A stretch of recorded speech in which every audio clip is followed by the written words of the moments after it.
Hi guys, KPC ಇಂದ ವಿವಿಧ ಇಲಾಖೆಯ ಆರ್ಪಿಸಿ ಗ್ರೂಪ್ ಬಿ ಹುದ್ದೆಗಳಿಗೆ ಏನು ಕಾಲ್ ಫಾರ್ ಮಾಡಿದ್ರು. ಸೊ 277 ಹುದ್ದೆಗಳಿಗೆ ಒಂದು ಕಾಲ್ ಫಾರ್ ಆಗಿತ್ತು. ಸೊ ಆ ಒಂದು ಹುದ್ದೆಗಳ ಆನ್ಲೈನ್ ಅರ್ಜಿ ಸಲ್ಲಿಸುವ ಕೊನೆಯ ದಿನಾಂಕವನ್ನು ವಿಸ್ತರಣೆ ಮಾಡಿದ್ದಾರೆ, ಸೊ ಎಕ್ಸ್ಟೆಂಡ್ ಮಾಡಿದ್ದಾರೆ. ಸೊ ಹಾಗೆ ಈ ಕುರಿತು ಒಂದು ಅಫಿಷಿಯಲ್ ಪ್ರಕಟಣೆ ಕೂಡ ಒಂದು ಕೆಪಿಸಿ ಇಂದ ಬಿಡುಗಡೆ ಮಾಡಿದ್ದಾರೆ. ಸೊ ಹಾಗೆ ಇದರಲ್ಲಿ ಕೆಲವೊಂದು ತಿದ್ದುಪಡಿ ಕೂಡ ಮಾಡಿದ್ದಾರೆ ಈ ಒಂದು ಹುದ್ದೆಗಳಲ್ಲಿ. ಸೊ ಅದೇ ರೀತಿ ಆನ್ಲೈನ್ ಅರ್ಜಿ ಸಲ್ಲಿಸುವ ಒಂದು ಲಾಸ್ಟ್ ಡೇಟ್ ಎಲ್ಲಿವರೆಗೂ ಒಂದು ಎಕ್ಸ್ಟೆಂಡ್ ಮಾಡಿದ್ದಾರೆ, ಅದೇ ರೀತಿ ತಿದ್ದುಪಡಿ ಏನ್ ಮಾಡಿದ್ದಾರೆ. ಸೊ ಎಲ್ಲವನ್ನ ಈ ಒಂದು ಸಂಪೂರ್ಣ ಮಾಹಿತಿಯನ್ನ ಈ ಒಂದು ವಿಡಿಯೋದಲ್ಲಿ ತಿಳಿದುಕೊಳ್ಳೋಣ. ಸೊ ವಿಡಿಯೋನ ಸ್ಕಿಪ್ ಮಾಡದೆ ಕಂಪ್ಲೀಟ್ ಆಗಿ ವಾಚ್ ಮಾಡಿ.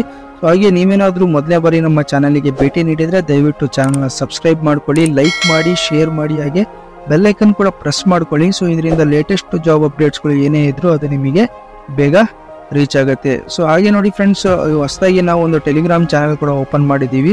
ಈ ಒಂದು ಟೆಲಿಗ್ರಾಮ್ ಚಾನಲ್ನ ಜಾಯಿನ್ ಆಗಿ ಸೊ ಯಾವುದೇ ರೀತಿಯ ಒಂದು KPSC, KE ಹಾಗೂ KS ರಿಲೇಟೆಡ್ ಜಾಬ್ ಅಪ್ಡೇಟ್ಸ್ಗಳು ಏನೇ ಇದ್ರು ಅದು ನಿಮಗೆ ಬೇಗ ಅದರಲ್ಲಿ ಕೂಡ ನೀವು ಓದ್ಬೋದು. ಸೊ ನಿಮಗೆ ಅದರಲ್ಲೂ ಕೂಡ ಬೇಗ ಸಿಗುತ್ತೆ. ಡಿಸ್ಕ್ರಿಪ್ಷನ್ ಅಲ್ಲಿ ಒಂದು ಟೆಲಿಗ್ರಾಮ್ ಚಾನಲ್ನ ಲಿಂಕ್ ಕೂಡ ಹಾಕಿರ್ತೀನಿ.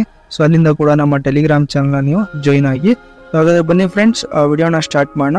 ಸೊ ನೋಡಿ ಫ್ರೆಂಡ್ಸ್, ಅಫಿಷಿಯಲ್ ಆಗಿ ಏನು ಒಂದು ಅಧಿಸೂಚನೆಯನ್ನು ಬಿಡುಗಡೆ ಮಾಡಿದ್ರು KPSC ಇಂದ ಗ್ರೂಪ್ ಬಿ ಹುದ್ದೆಗಳಿಗೆ. ತಾವಿಲ್ಲಿ ನೋಡಬಹುದು, ಗ್ರೂಪ್ ಬಿ ಹುದ್ದೆಗಳ ಉಳಿಕೆ ಮೂಲ ವೃಂದ ಅಂತ ಇದೆ. ಸೊ ಬೃಹತ್ ಬೆಂಗಳೂರು ಮಹಾನಗರ ಪಾಲಿಕೆ ಹುದ್ದೆಗಳು, ಜಲಸಂಪನ್ಮೂಲ, ಕೈಗಾರಿಕೆ, ಹಿಂದುಳಿದ ವರ್ಗಗಳ ಕಲ್ಯಾಣ ಇಲಾಖೆ. ಸೊ ಟೋಟಲ್ 277 ಹುದ್ದೆಗಳಿಗೆ ಒಂದು ಕಾಲ್ ಫಾರ್ ಮಾಡಿದ್ರು.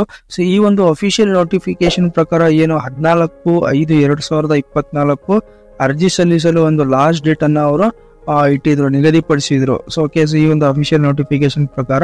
ಬಟ್ ಈಗ KPSC ಇಂದ ಒಂದು ಪ್ರಕಟಣೆ ಆಗಿದೆ. ಸೊ ಡೇಟ್ ಎಕ್ಸ್ಟೆನ್ಷನ್ ಕುರಿತು ಒಂದು ತಿದ್ದುಪಡಿ ಮಾಡಿ, ಆ ಒಂದು ಹುದ್ದೆಗಳಲ್ಲಿ ಕೆಲವೊಂದು ತಿದ್ದುಪಡಿ ಮಾಡಿ, ಅದೇ ರೀತಿ ಒಂದು ಡೇಟ್ ನ ಕೂಡ ಎಕ್ಸ್ಟೆಂಡ್ ಮಾಡಿ ಸೊ ಅಫಿಷಿಯಲ್ ಆಗಿ ಒಂದು ಪ್ರಕಟಣೆ ಕೂಡ ಮಾಡಿದ್ದಾರೆ KPSC ಇಲ್ಲಿ. ಸೊ ಅಲ್ಲಿ KPSC ಇಲ್ಲಿ ನಾನು ನಿಮಗೆ ರಿಫ್ರೆಶ್ ಮಾಡಿ ತೋರಿಸ್ತಾ ಇದ್ದೀನಿ ನೋಡಿ. ಸೊ KPSC ಇಂದ ಏನೋ ಒಂದು ಪ್ರಕಟಣೆಯನ್ನ ರಿಲೀಸ್ ಮಾಡಿದ್ದಾರೆ. ಸೊ ಫಸ್ಟ್ ಲಿಂಕ್ ನೋಡಿ ತೋರಿಸ್ತಾ ಇದೆ, press note regarding various group B RPC post in various department is published. So ಏನೋ ಒಂದು ಎಕ್ಸ್ಟೆನ್ಷನ್ ಆಗಿದೆ, ಸೊ ಅದರ ಒಂದು ಪ್ರಕಟಣೆ ಆಗಿರುತ್ತೆ. ಸೊ ಇಲ್ಲಿ ನೋಡಬಹುದು. ಸೊ ತಿದ್ದುಪಡಿ ಅಧಿಸೂಚನೆ ಕೂಡ ಒಂದು ಬಿಟ್ಟಿದ್ದಾರೆ. ಸೊ ಏನ್ ತಿದ್ದುಪಡಿ ಮಾಡಿದ್ದಾರೆ ಅಂದ್ರೆ ನೋಡಿ, ಸದರಿ ಅಧಿಸೂಚನೆಯಲ್ಲಿ ಜಲಸಂಪನ್ಮೂಲ ಇಲಾಖೆಯಲ್ಲಿ ಸಹಾಯಕ ಇಂಜಿನಿಯರ್ ಸಿವಿಲ್ ವಿಭಾಗ 90 ಮತ್ತು ಸಹಾಯಕ ಇಂಜಿನಿಯರ್ ಮೆಕ್ಯಾನಿಕಲ್ ವಿಭಾಗ 10 ಹುದ್ದೆಗಳಿಗೆ ಇಲಾಖೆ ಪ್ರಸ್ತಾವನೆ ಇಂತೆ ನಿಗದಿಪಡಿಸಲಾಗಿದ್ದ ವಿದ್ಯಾರ್ಥಿ ಕೋರ್ಸ್ಗಳಲ್ಲಿ ಕೇವಲ ಬಿ ಪದವಿಗಳನ್ನು ಮಾತ್ರ ಪರಿಗಣಿಸಿ ಅರ್ಜಿ ಸಲ್ಲಿಸಲು ಅವಕಾಶ ನೀಡಲಾಗಿತ್ತು. ಅಂದ್ರೆ ಓನ್ಲಿ ಫಾರ್ ಬಿ ಸ್ಟೂಡೆಂಟ್ಸ್ ಅಂತ ಒಂದು ನಿಗದಿಪಡಿಸಿದ್ರು ಕ್ವಾಲಿಫಿಕೇಶನ್. ಬಟ್ ಈಗ ಒಂದು ಚೇಂಜಸ್ ಏನ್ ಮಾಡಿದ್ದಾರೆ ಅಂದ್ರೆ, ಸದರಿ ಹುದ್ದೆಗಳಿಗೆ BTech ಪದವಿಯನ್ನು ಸಹ ಪರಿಗಣಿಸಿ ಅರ್ಜಿ ಸಲ್ಲಿಸಲು ಅವಕಾಶ ಕಲ್ಪಿಸುವಂತೆ ಕೋರಲಾಗಿರುತ್ತದೆ. ಅಂದ್ರೆ ಈಗ ಮುಂಚೆ BEನವರಿಗೆ ಮಾತ್ರ ಒಂದು ಅವಕಾಶ ಇತ್ತು, ಈಗ BTech.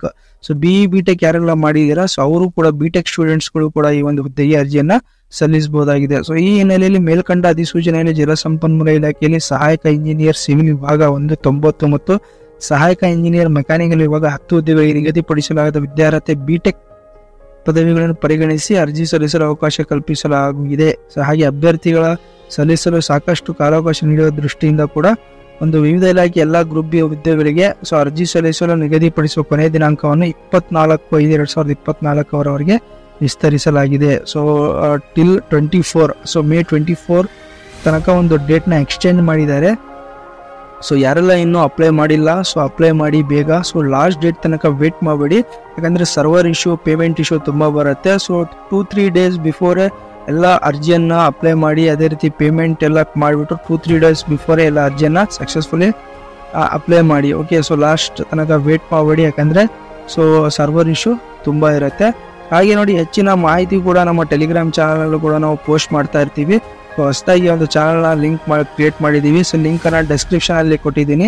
ಸೊ ಅಲ್ಲಿಂದ ಕೂಡ ನಾವು ನಮ್ಮ ಟೆಲಿಗ್ರಾಮ್ ಚಾನಲ್ನ ಜಾಯಿನ್ ಆಗಿ ಹೆಚ್ಚಿನ ಮಾಹಿತಿ ಕೂಡ ಪಡಿಬಹುದಾಗುತ್ತೆ. ಸೊ ಅದೇ ರೀತಿ ನೋಡಿ ಫ್ರೆಂಡ್ಸ್, ಈ ಒಂದು ವಿಡಿಯೋ ನಿಮಗೆ ಇನ್ಫಾರ್ಮೇಟಿವ್ ಅನಿಸಿದ್ರೆ ದಯವಿಟ್ಟು ಚಾನಲ್ನ ಲೈಕ್ ಮಾಡಿ, ಶೇರ್ ಮಾಡಿ, ಹಾಗೆ ಸಬ್ಸ್ಕ್ರೈಬ್ ಮಾಡೋದನ್ನ ಮಾತ್ರ ಮರಿಬೇಡಿ. Thank you friends.